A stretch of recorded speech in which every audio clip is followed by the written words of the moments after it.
So Think Aloud is an oldie but a goodie. It's something that, again, you have probably done before in your classroom, and this is just a reminder that it exists there for you.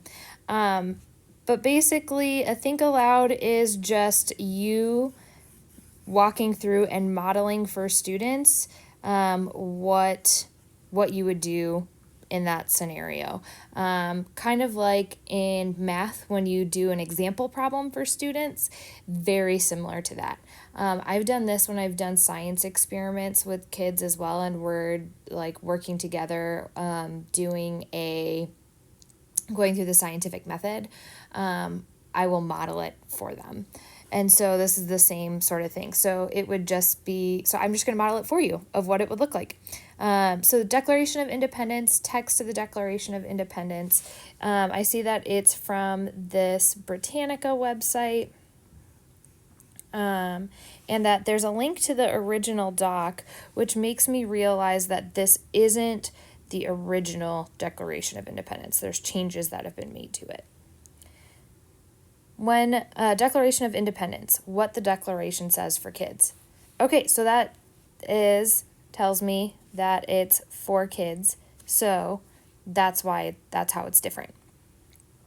When people live together in a group or country, sometimes they need to make their own rules instead of following the rules of the group they were in before.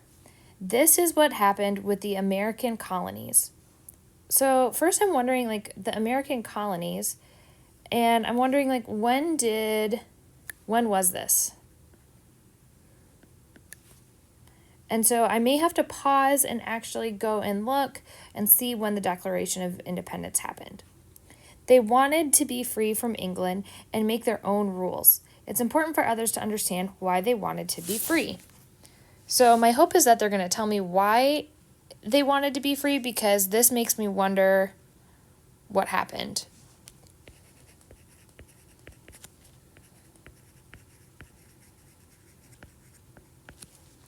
We believe that everyone is equal and that God gives us certain rights like life, liberty, and the pursuit of happiness. I know those are the things that I am really focusing on, and those are my key ideas. Governments are made by the people to protect these rights.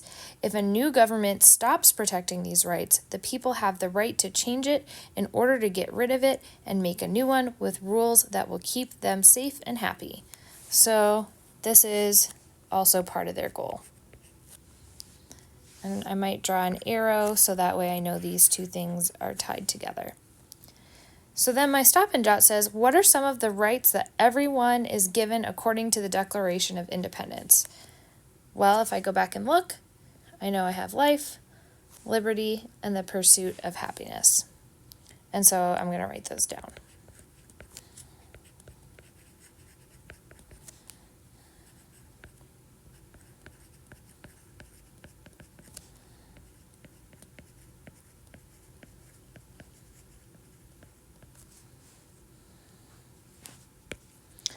So what do I think that means? Well, liberty I know has to do with freedom.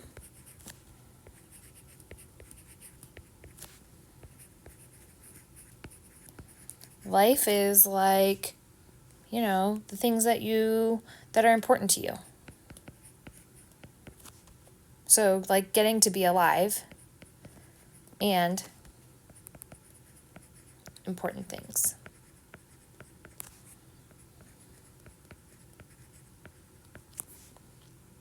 The pursuit of happiness, pursuit just means trying to do something, so trying to be happy.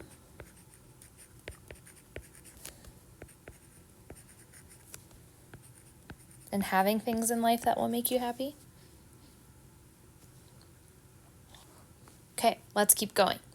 Governments that have been around for a long time shouldn't be changed for small or short reasons.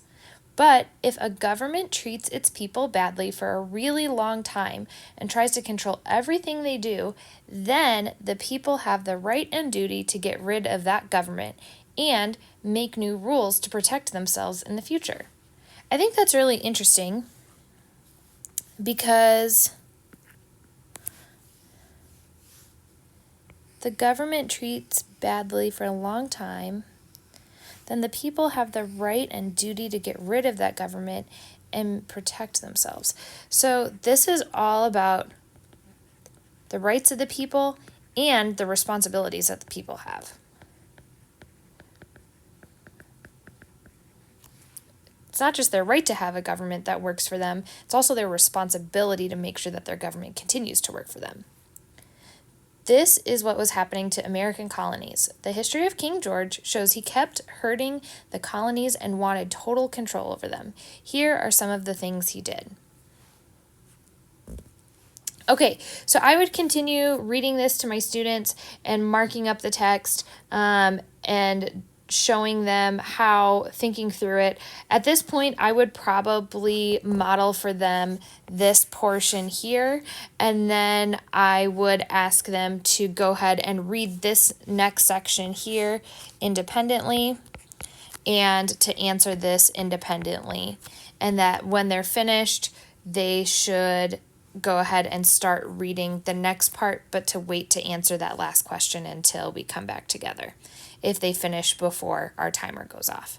If they don't finish before the timer goes off, that's okay. We're gonna go over this part together. So I would have them read this and I would say, let's go over your answers and what did you find out? How does this impact happiness in life? How does that impact their rights and their responsibilities? And we would talk through that together. And then I would again have them do this part solo and then answer this last part. So chunking it up so it's not as overwhelming.